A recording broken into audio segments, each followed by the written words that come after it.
हरे कृष्णा। सभी भक्तों का स्वागत है आज की वैष्णव एटिकेट क्लास में, क्योंकि आज भगवद गीता नहीं है। ठीक है, पहले हम मंगलाचरण करते हैं।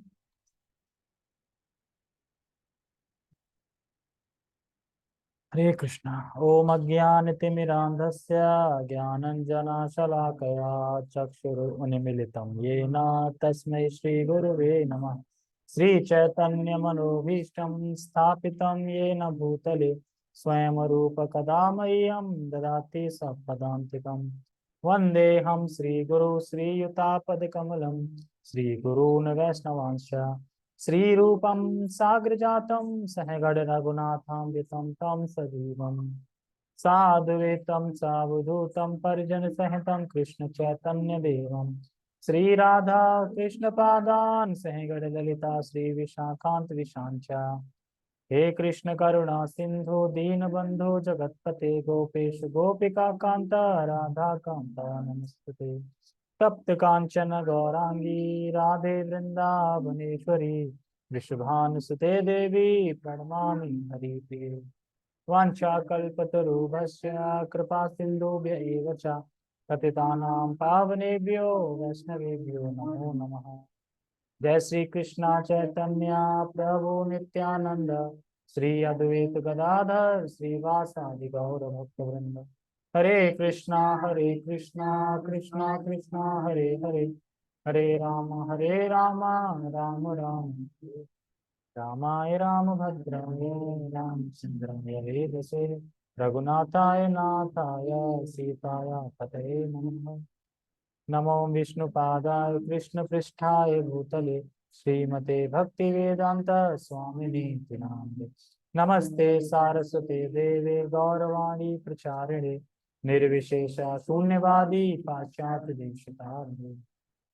चार्जर लगा दी? नहीं, मोबाइल से चलाना। हरे कृष्णा।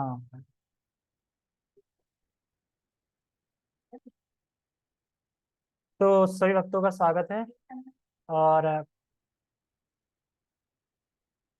आप देख सकते हैं कि भगवत गीता में भगवान ने अपने ऐश्वर्य का वर्णन किया और उसके बाद फिर बता रहे हैं कि कौन भक्त हैं जो अनन्य भक्ति कर रहे हैं और कौन भक्त हैं जो कि मिश्रित भक्ति कर रहे हैं और लक्ष्य मानते हैं स्वर्ग प्राप्ति, ताकि हम वहां जाके इंद्रिय भोग कर सकें। ये भगवत गीता बता रहे हैं, लेकिन हम आज वैष्णव एटिकेट कर रहे हैं क्योंकि आज आज हेडफोन नहीं लेगा ना, आज नोट्स कहाँ बना पाए। आज आज रिहर्सल ही नहीं कर पाई तो कैसे करेंगे। ठीक है, तो वैष्णव एटेट पढ़ते हैं। तो वैष्णव एटेट में हमने पिछले पिछले से पिछले जो लास्ट क्लास थी उसमें हमने बात करी थी। थोड़ा बता दूं ये क्या हो गया।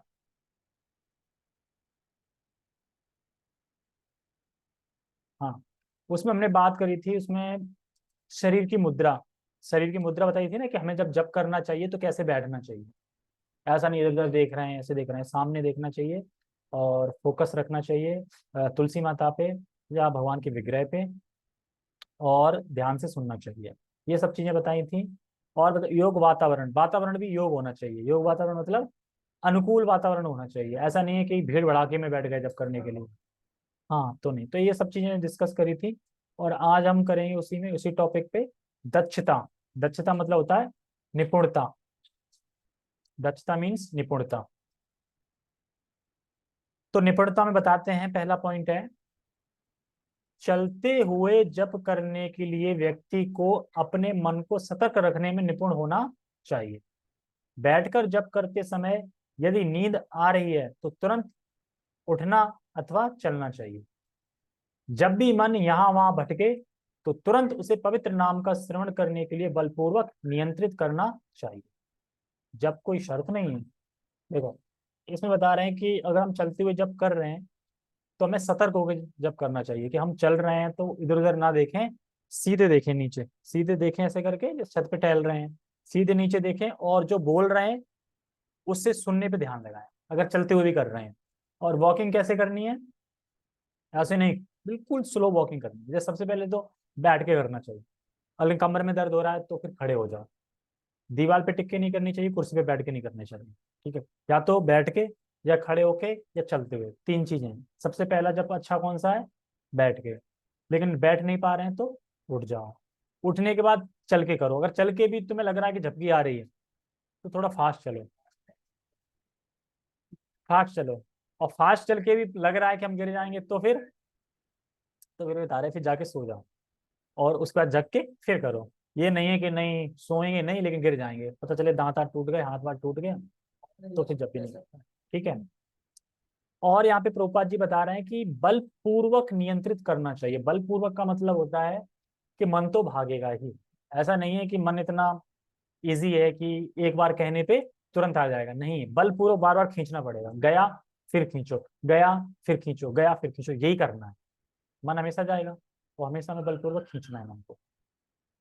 जब कोई शर्त नहीं है, कभी कभी समय के मोह में जब शीघ्रता से किया जाता है, होता है ऐसा। ये तो सबने देखा होगा। अभी मैं ऑफिस में था, मेरे साथ ही था। अब ऑफिस में था तो मैंने बोला 5:50 हो रहे हैं, तो 5:56 तक तो एक माला हो ही जाएगी। अब बैठ बैठे करने लगे। अब वहां सब चला, चलो चलो बंद करो, चलो बंद करो। अब बंद करो, अब मैं कुछ बोल तो सकता नहीं बीच में कि मैं लेट जाऊंगा कुछ जाऊंगा, जब कर रहा हूँ। अब जब कर रहा हूँ तो अपने स्पीड बढ़ा दी, नहीं जल्दी स्पीड बढ़ा दी कि जल्दी मतलब हो जाए। तो फिर हम भी उनके संग में सब बंद कर करोगे। अब 5-6 मिनट में माला हो रही है तो कहाँ से हो पा रही है माला। और वैसे ही उसको तो मैं गिनता नहीं, काउंट नहीं करता, 16 अपनी करता हूँ, उसके बाद काउंट नहीं करता उसको। लेकिन फिर भी मतलब ऐसी सिचुएशन आ जाती है तो फिर शीघ्रता से होने लगता है। मान लो कि अब कोई जब कर रहा है, किसी ने कुछ काम बता दिया, या ऐसा कोई urgent काम आ गया कि अब तुम्हें करना ही जाना ही है, तो जल्दी जल्दी करोगे। और फिर हरे कृष्ण कृष्ण कृष्ण हरे राम हरे राम राम राम हरे हरे, तो उसके बाद फिर जल्दी जल्दी होगा। तो इसीलिए कहते हैं कभी कभी समय के मोह में जब शीघ्रता से किया जाता है, जिससे 16 माला जल्दी से पूरी हो जाए। भक्ति के प्रतिकूल होने के कारण इस मानसिकता से बचें। अगर हमें भक्ति के प्रतिकूल होने के कारण, मान लो कि कभी कभी होता है ना, जो एक तो अनुकूल समय होता है और एक होता है प्रतिकूल। तो कभी कभी क्या होता है, प्रतिकूल समय आ जाता है, मतलब भक्ति के लिए सही नहीं है।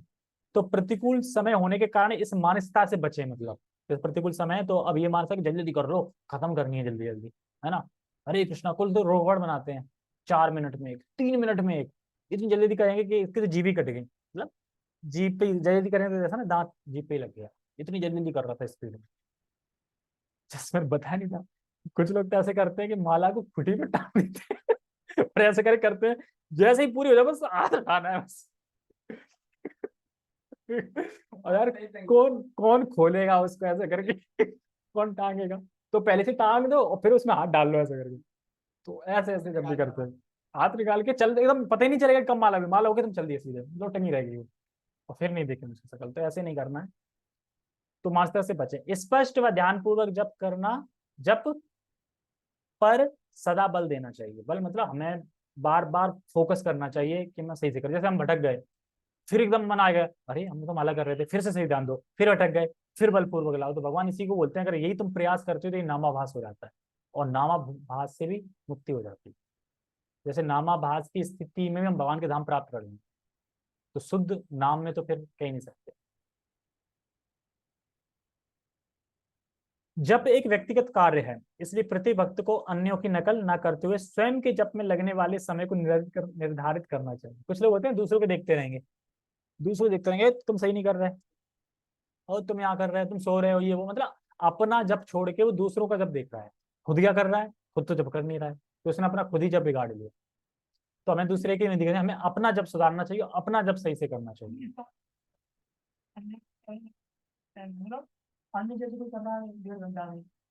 नकल मतलब ये है, कोई कर रहा ना हरे कृष्ण कृष्ण कृष्ण हरे हरे राम राम राम हरे हरे, तो हम भी उसकी नकल करके हम भी जल्दी जल्दी लग जाए, ऐसे करके नहीं करना है। उदाहरण अर्थात कुछ भक्तों के लिए 1.5 घंटे पर्याप्त हैं, किंतु कुछ के लिए 2 घंटे भी कम। कुछ के 1.5 घंटे पर्याप्त है, मतलब जैसे जो की प्रैक्टिस हो जाती है ना जब स्पीड में, तो 1.5 घंटे माला कर लेते हैं, कुछ लोग एक्सपर्ट होते हैं वो। और कुछ लोग 2 घंटे भी कम है उनके, भैया उनके 2.25 घंटे लग जाते हैं। तो महामंत्र के शब्दों को बीच बीच में छोड़ते हुए कभी भी जप ना करें। हरे कृष्ण कृष्ण कृष्ण हरे हरे, हरे राम राम राम हरे हरे पूरा लें, बीच में छोड़े ना, और छूट जाता है पता नहीं चलता, हमें बाद में एहसास होता है कि लगता है कुछ छूट गया, एक आधा, अरे यार, फिर थोड़े, हाँ, वो ये लगेगा कैसे, अरे भाई रिकॉर्डिंग करिए, उसको रिकॉर्डिंग करो फिर खुद सुनो, फिर लगेगा हम खा रहे हैं। तो भैया 2 घंटे तो लगेंगे लगेंगे। जबकि अच्छे स्तर के बारे में कभी भी कोई समझौता ना हो, जबकि अच्छे स्तर के बारे में कभी भी कोई समझौता ना हो, मतलब अच्छा स्तर का जब करना उसमें कोई समझौता हमें नहीं करना। पॉइंट, सदैव चर्चा करें, क्या चर्चा करें सदैव, जप महत्वपूर्ण है, अतः भक्तों को सदा इस विषय पर चर्चा करनी चाहिए, इसके महत्व को परिलक्षित यानी विषय करना व एक दूसरे की अनुभूति अथवा अनुभव में सम्मिलित होना चाहिए। क्या बोल रहे हैं इसमें, एक सेकंड बड़ा करें थोड़ा। देखो जब महत्वपूर्ण है, अतः भक्तों को सदा इस विषय पर चर्चा करनी चाहिए कि जब बहुत महत्वपूर्ण है, इसके महत्व को परिलक्षित यानी विषय करना व एक दूसरे की अनुभूति अथवा अनुभव में सम्मिलित होना चाहिए। एक दूसरे की अनुभूति, अनुभूति मतलब क्या है, अनुभव क्या है, इस सब में सम्मिलित होना चाहिए, ये सदैव चर्चा करनी चाहिए फालतू की। हाँ, तो ऐसा नहीं है कि अब इधर उधर की बातें कर रहे हैं, अब भक्तों को देख के अब भक्तों की निंदा स्टार्ट कर दिया, अरे वो फलाना फलाना भक्ति देखा है वो कैसे करता है, उसका कुछ ना करता सही से, ऐसे ही बना दिया उसे मैनेजर, ऐसे ही ब्रह्मचारी बन गया, ऐसे ही वो बन गया। तो इस तरीके से नहीं करना है। ठीक है, सबसे महत्वपूर्ण पॉइंट क्या है, भक्तों के संग में जप सर्वोत्तम जप है। अब कोई पूछे ना सबसे अच्छा जप कहाँ कर सकते हैं, भक्तों के संग में सबसे अच्छा जप होता है। क्यों, अपने याद है ना वृंदावन गए थे, तो प्रभुपाद जी के जो क्या बोलते हैं रूम था, वहां पे करा था, तो वो जब कैसा था, टेढ़े ना हो जाए बिल्कुल भी, सारे सारे बगल में प्रभु जी बैठे हैं, ऐसा नहीं कि हरे कृष्ण कृष्ण कर रहे हैं, आधा खा रहे हैं आधा बोल रहे हैं, एकदम सही उच्चार है, मतलब जितनी भी माला हुई थी वो सही परफेक्ट माला हुई थी। तो संग में कर पा रहे हैं ना, अकेले कौन देख रहा है, अकेले वाला में जाऊँ छत पे माला कर रहा हूँ, अब कैसे कर रहा हूँ, 5 मिनट में कर लूँ, 6 में कर लूँ, खा गया बीच में, कौन देख रहा है। लेकिन भक्त होते हैं ना, तो वहां पे दूसरों को देखते हैं कितना बढ़िया से कर रहा है, तो एकदम हमें भी ऐसा लगता है हमें भी सही से करनी चाहिए। इसलिए सर्वोत्तम जप भक्तों के संग ही है, अकेले हम सर्वोत्तम जप नहीं कर पाएंगे। यद्यपि जप एक व्यक्तिगत कार्य है, फिर भी यह सलाह दी जाती है कि हमें भक्तों के संग में जप करना चाहिए। जब हम अकेले जप करते हैं तो उस समय थोड़ा असावधान अथवा सुस्त होने की संभावना रहती है, असावधान हो जाते हैं, सावधानी बरते, और सुस्ती मतलब आलस भी आ जाता है जब करने में। परंतु भक्तों के संग में हम सदैव किसी की देख रेख में रहते हैं। नेट खत्म हो गया क्या, देख रेख में रहते हैं, तथा कोई ना कोई हमारे दुर्लिखित होने की ओर ध्यान रखे होता है। जिस समय भक्त एक साथ जप करते हैं उस समय एक शक्तिशाली दिव्य ध्वनि कंपन होता है। ऐसे अद्भुत वातावरण में जप करना आनंदपूर्ण होता है। अब चलो सब मिलके एक जप करेंगे, कैसे, एक बार बोलेंगे धीरे, जैसे जप करते हैं, हरे कृष्ण कृष्ण हरे हरे राम राम राम हरे हरे, हरे कृष्ण कृष्ण हरे राम राम राम हरे हरे। सब बोलेंगे ना तो एक ध्वनि कंपन हो रही है एकदम, मतलब जैसे ना किसी रूम में अगर 5 4 भक्त बैठे हैं, छोटा रूम है, तुम जैसे ही गेट खोलो तो एक ध्वनि अलग ही सुनाई देगी, जबकि की अलग ही, तो उस जप में और आनंद आता है। तो इसीलिए कह रहा है कि एक ध्वनि है वो लक्षित होती है। जिस समय भक्त एक साथ जप करते हैं तो उस समय एक शक्तिशाली ध्वनि कंपन होती है। ऐसे अद्भुत वातावरण में जप करना आनंदपूर्ण होता है और अच्छा भी लगता है, आनंद आता है।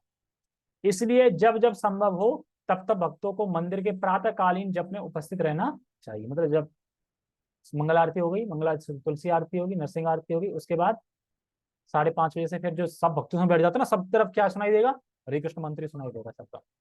तो उसकी बता रहा है, 3 दिन कहाँ, अच्छा नोएडा में। इसलिए जब जब संभव हो तब तक भक्तों को मंदिर के प्रातःकाल में जब में उपस्थित रहना चाहिए। घर में जप करने वाले भक्तों को जितने दिन संभव हो उतने दिन बारी बारी से एक दूसरे के घर एकत्रित होकर एक साथ जप करना चाहिए। अगर मान लो 5 घर हैं, तो 5 घर क्या करना है, एक रूम बना लेना चाहिए, जिसको बोलना चाहिए जपा रूम। ठीक है, जपा रूम बना लिया, उसमें सारी फैसिलिटी होनी चाहिए कि गद्दा है सबके लिए, सब कुछ है, तुलसी माता बीच में रखी गई है, सब लोग एकत्रित होके वहां पे जप करो, जैसे मैंने करते हैं ना, बीच में तुलसी माला, राउंड लगा के ऐसे बैठ के जप, उसमें अपने जप करो तो सबका जप भी सुनाई देगा। अरे अपना नहीं सुन पा रहे किसी दूसरे का सुन लोगे, ठीक है, और अगर मान लो कोई सही भी नहीं कर रहा है, सो रहा है, तो तुम बता भी दोगे उसको इस तरीके से। ऐसे करना चाहिए, तो इस जब में और शक्ति आ जाती है, क्योंकि ये संग संग में हो गया जब, क्योंकि मंदिर तो दूर है, जा नहीं सकते, तो हम साथ बैठे कर सकते हैं। अब नीचे का सोचा तो था रूम, अब देखो कब तैयार होगा। जब रूम हो जाएगा तो गद्दे लाएंगे, उसमें थोड़ा वातावरण बनाएंगे, पोस्टर लगाएंगे, हरे कृष्ण महामंत्र का, तुलसी माता रखी जाएंगी, वो होगा। तो फिर जब सब लोग इकट्ठे एक साथ वहाँ कर सकते हैं, और जब सब एक साथ इकट्ठे करेंगे तो अच्छा होगा। और उसमें ये भी परेशानी नहीं है, जूम पे रख दो सब दिखाई दे जाएंगे दूर, तो अलग अलग खर्च, नेट की उसकी भी प्रॉब्लम नहीं है, ठीक है। तो इसलिए ये मेन बात लेकर हमें एकत्रित होकर साथ जब करना चाहिए, अकेले अकेले नहीं। कोई एक उस कोने में बैठ गया, उस कोने में बैठ गया, पता नहीं वो सो ही गया, या कुछ पता नहीं झपकी ले गया, कुछ भी हो सकता है, ठीक है। और टाइम से झपकी तो सेंटर क्यों, सेंटर पे क्यों जब सही होता है, क्योंकि सब होते हैं ना वहाँ पे। ऐसे ही घर को सेंटर बना लो ना, एक रूम बना लो, और सारी चीजें वहीं आरती करो, वहीं और वहीं जप करो, वहीं कथा करो, तो नहीं हो जाएगा सेंटर जैसा। तो हम लोग करा, ठीक है, आगे बढ़ते हैं। प्रातःकालीन जप, जब प्रातः काल शीघ्र, जब प्रातः काल शीघ्र करें, विशेष रूप से ब्रह्म मुहूर्त में। ब्रह्म मुहूर्त कब से कब तक होता है, कौन बताएगा?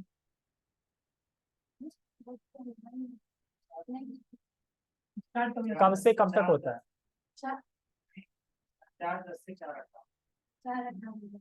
4:10 से 4:18, 48 मिनट का ब्रह्म मुहूर्त होता है, ठीक है। तो कोशिश करें कि उसमें जग जाएं, पर मैं कोशिश नहीं कर पा रहा हूँ कि मैं जग जाऊं, मैं अपनी बता रहा हूँ, पर मैं कह रहा हूँ कि नहीं, ब्रह्म मुहूर्त का टाइम 4:10 से 4:18।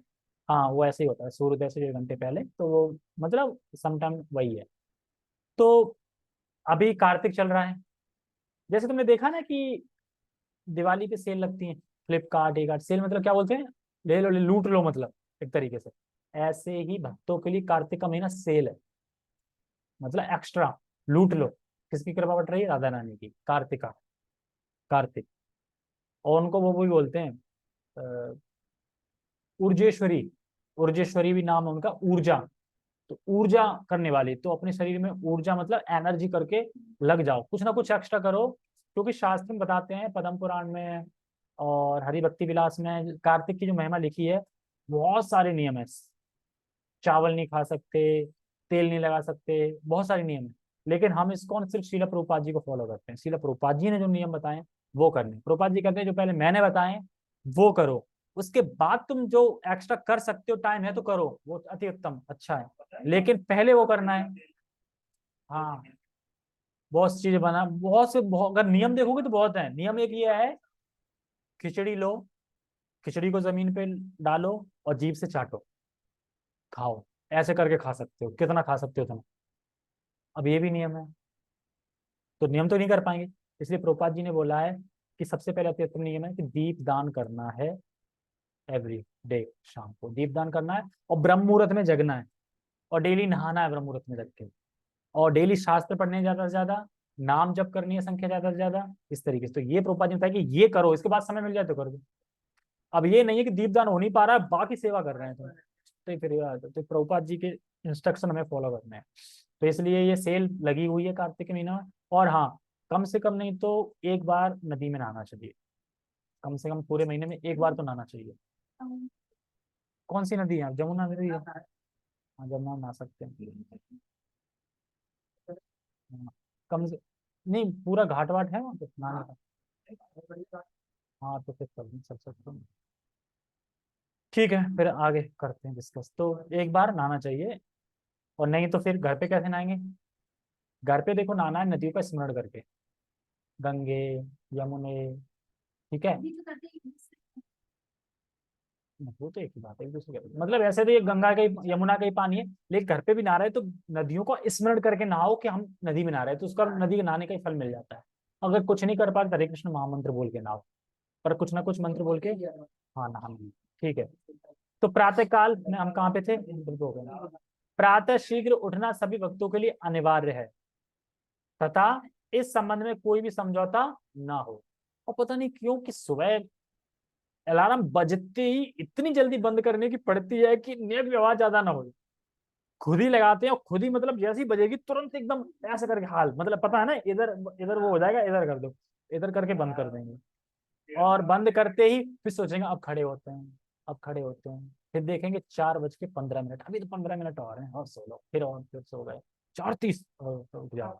और कभी कभी यार झपक जाते 4:50, लो यार 4:50, फिर सॉरी, फिर माफी मांगेंगे लेट हो गया सब, फिर ठीक है। तो सभी को अपने जप के लिए एक निश्चित समय रखना अपेक्षित है।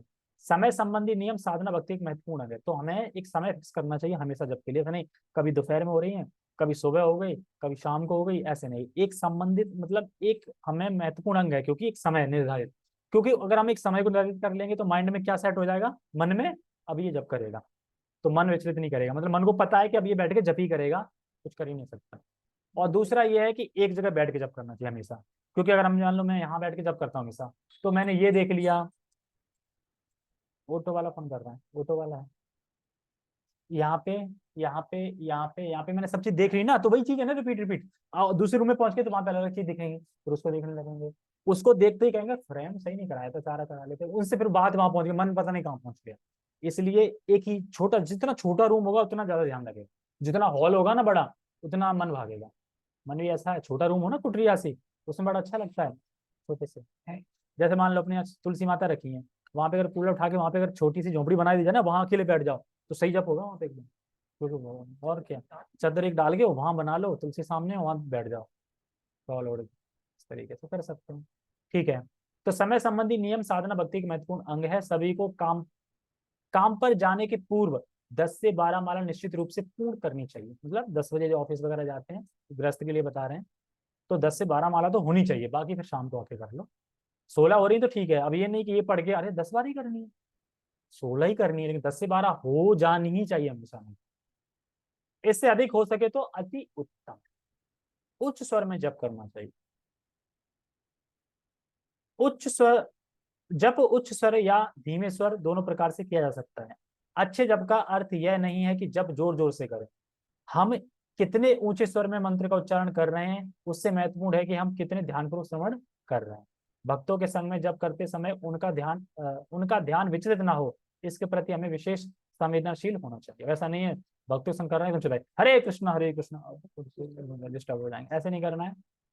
ऐसे करना है, ध्यान इसमें लगाना है कि जो बोल रहे हैं वो सुनने खाली, इस पे करना है। पवित्र नाम अथवा लीला, एक लास्ट पॉइंट पढ़ रहे हैं बस। दिया दीप रख ले, मैं यही कर देता हूँ, देखिए। एक प्रश्न भक्तों द्वारा सदैव पूछा जाता है, अब बताओ क्या पूछा जाता है प्रश्न, उस बिना देख के बताओ।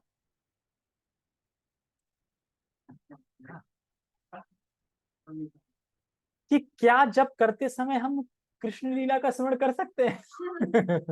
ये भक्तों से पूछा जाता है ना, क्या स्मरण कर सकते हैं? नहीं, स्मरण करने की कोई फोकस जरूरत नहीं, अपने आप अगर आ रही है तो बात अलग है, हमें खाली सुनना, बोलना है और सुनना, उस पर ध्यान लगाना है।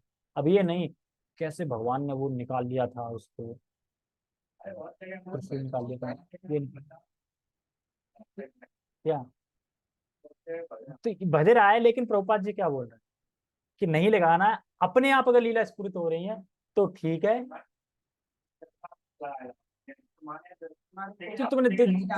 तुमने जब सुना, इसमें देखते हैं प्रभुपाद जी क्या बोल रहे हैं। जब कहते हैं कृष्ण लीला के विषय में चिंतन कर सकते हैं, तो इस संबंध में हमें यह देखना है कि श्रील प्रभुपाद क्या कहते हैं। श्री कृष्ण के नामों का श्रवण तथा श्री कृष्ण लीला, इन दोनों में कोई भी भेद इन दोनों में कोई भी भेद है, परंतु यदि पहले श्रवण की प्रक्रिया हो तो बाद में कृष्ण लीला रूप गुण इत्यादि अपने आप प्रकट हो जाते हैं। देखो, नाम रूप गुण लीला, पहले नाम में श्रद्धा हो गई, फिर भगवान का रूप आएगा, फिर भगवान के गुण आएंगे, फिर भगवान की लीला स्फुरित होंगी। तो पहले क्या है, नाम, ये चीजें तब होंगी। कर रहे हैं जबरदस्ती वो बात नहीं बोल रहे हैं, प्रभुपाद जी इस विषय में ये बता रहे हैं कि जब तुम नाम पे करोगे ना, जब नाम पे उस तरीके से कर लोगे, श्रवण करोगे सही से, तो अपने आप भगवान के गुण नाम लीला अपने आप स्फुरित हो जाएंगे, अपने आप प्रकट होंगे, अपने आप करनी नहीं पड़ेगी। तो ये बता रहे हैं, तो इत्यादि अपने आप प्रकट होंगे। तो एक अन्य स्थान पर श्रील प्रभुपाद कहते हैं, सामान्य रूप से पद्धति ऐसी है कि केवल नाम उच्चारण का व श्रवण नाम का उच्चारण व श्रवण करें, परंतु यदि कृष्ण की लीलाएं स्वतः ही मन में आती हैं तो वह अति उत्तम है। कृत्रिम रूप से उनका स्मरण करना ठीक नहीं है। मना,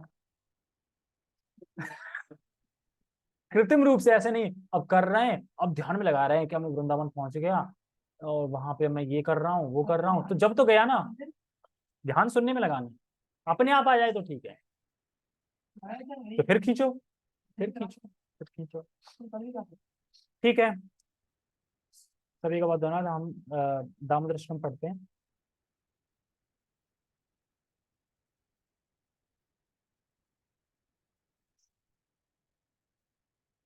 दीपक आया नहीं?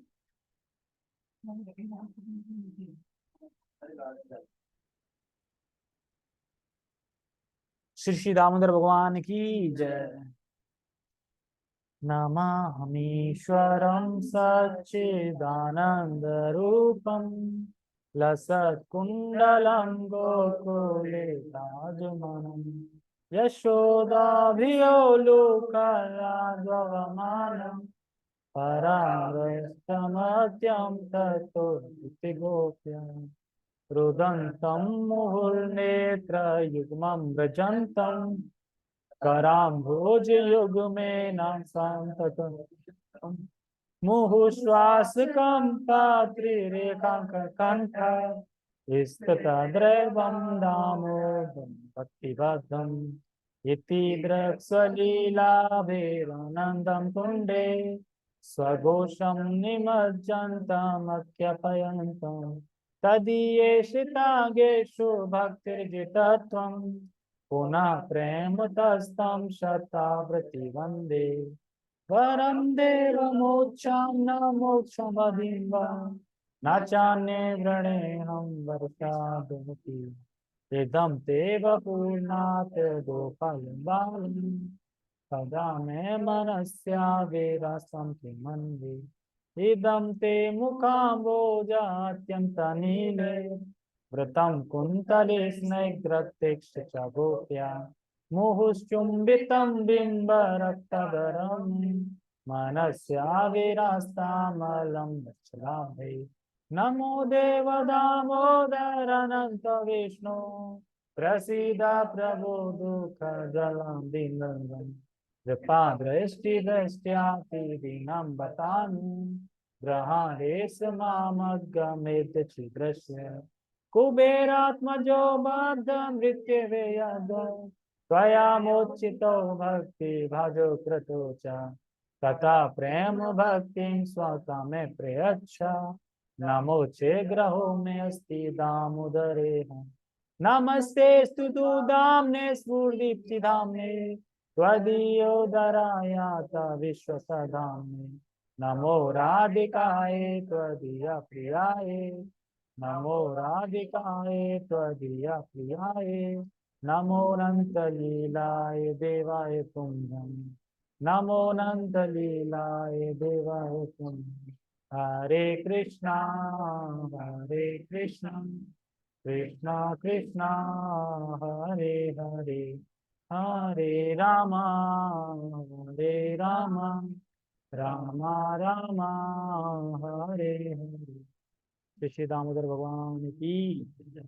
और प्रणम हरि हरि। श्रील प्रभुपाद की जय। हरे कृष्ण।